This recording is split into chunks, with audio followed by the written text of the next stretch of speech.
Bonsoir à tous et bienvenue dans cette édition régionale. Voici nos principaux titres. Une mission. Mais tout d'abord, les suites du retour de Jean-Claude Duvalier en Haïti. L'ex-président a été entendu par la police judiciaire et inculpé de corruption. Il est ressorti libre du tribunal en fin d'après-midi tout en restant à la disposition de la justice. Le Canada s'est félicité de l'inculpation de l'ex-dictateur. Nous retrouvons notre correspondant Karel Pedré, animateur radio en Haïti. Bonsoir Karel Pedré. Bonsoir, comment ça va? Alors, vous confirmez ce soir, Karel, l'inculpation de Jean-Claude Duvalier? Eh oui, Pedré, est-ce que Jean-Claude Duvalier s'est exprimé et est-ce que sa conférence de presse est maintenue ce soir? La première avait été reportée. Merci beaucoup, Karel Pedré, d'être intervenu en direct pour nous depuis Haïti. L'arrivée surprise à Port-au-Prince de l'ancien dictateur a provoqué beaucoup d'émoi depuis dimanche au sein de la population et des associations de défense des droits de l'homme. Voici quelques réactions dans ce reportage commenté par Laurence Théatin. Et on vient d'apprendre que l'ancien président haïtien Jean-Bertrand Aristide, exilé en Afrique du Sud, a tenté d'obtenir un nouveau passeport des autorités de son pays pour, semble-t-il, retourner en Haïti. Mais sa demande a été rejetée, c'est ce qu'a affirmé un avocat qui suit le dossier de près. Pourquoi la Guadeloupe a-t-elle cette forme? Quelles sont les conséquences des fortes précipitations sur notre territoire? Des questions auxquelles les scientifiques tentent de répondre. Depuis 4 ans, des équipes étudient les différents moyens de mesure adaptés au contexte tropical pour mieux comprendre les processus d'érosion des sols. 8 scientifiques sont actuellement en mission afin d'analyser l'impact des événements climatiques sur notre département.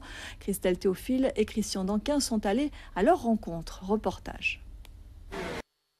Notre invité ce soir est Christophe Delacour. Bonsoir. Bonsoir. Merci d'être avec nous. Vous faites partie de cette mission. Vous êtes professeur à l'université de Brest. Alors, on assiste à de nombreuses inondations aux 4 coins du monde ces dernières semaines. On a vu le Brésil, l'Australie, la France et la Guadeloupe également. Est-on en mesure aujourd'hui de dire s'il existe une origine commune pour ces phénomènes aux 4 coins du monde? L'érosion, c'est un phénomène naturel à la base, mais qu'est-ce qui fait que cette érosion devient inquiétante, voire dangereuse?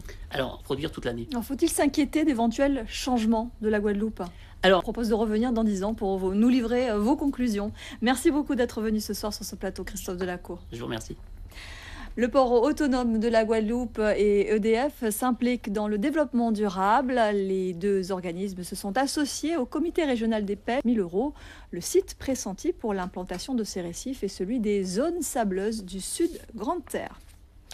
En bref, à Saint-Martin, l'heure est à l'apaisement sur les quais de Marigot. Lassés d'être arraisonnés par les autorités d'anguilles quand ils pêchent dans leurs eaux, les marins-pêcheurs saint-martinois menacés d'interdire l'entrée de leur port aux pêcheurs d'anguilles à partir de demain.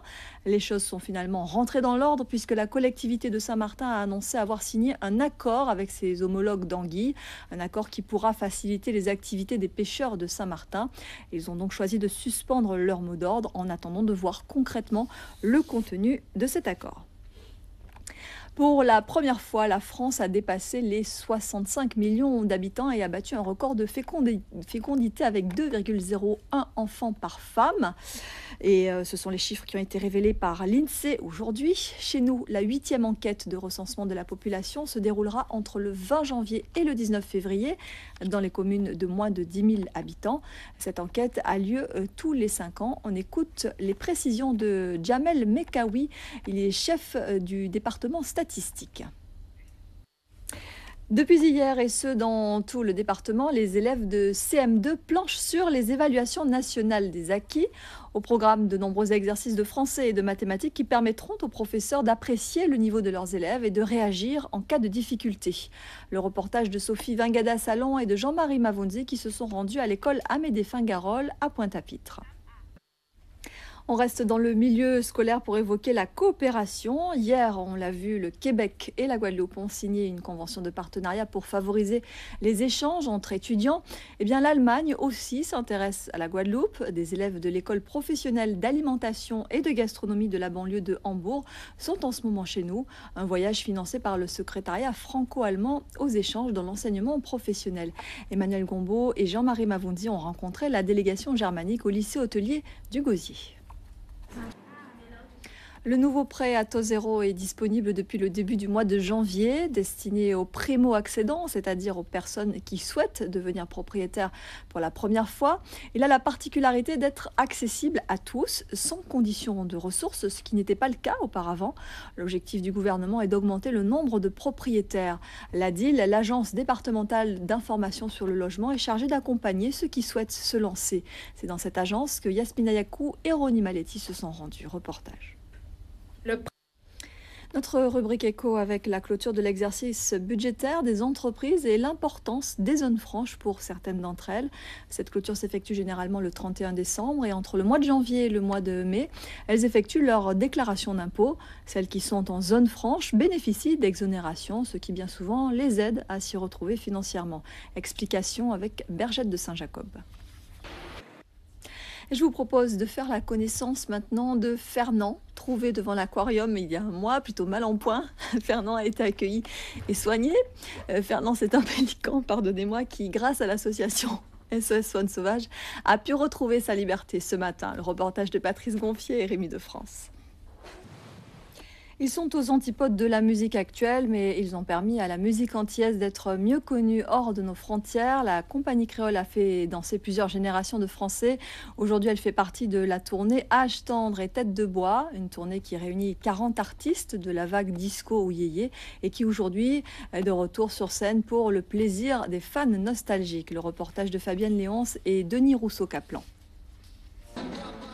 Voilà, c'est la fin de cette édition. Merci à vous de nous avoir suivis. À 20h05, votre série White Collar, 21h55, 55 degrés nord. C'est une nouvelle série à découvrir.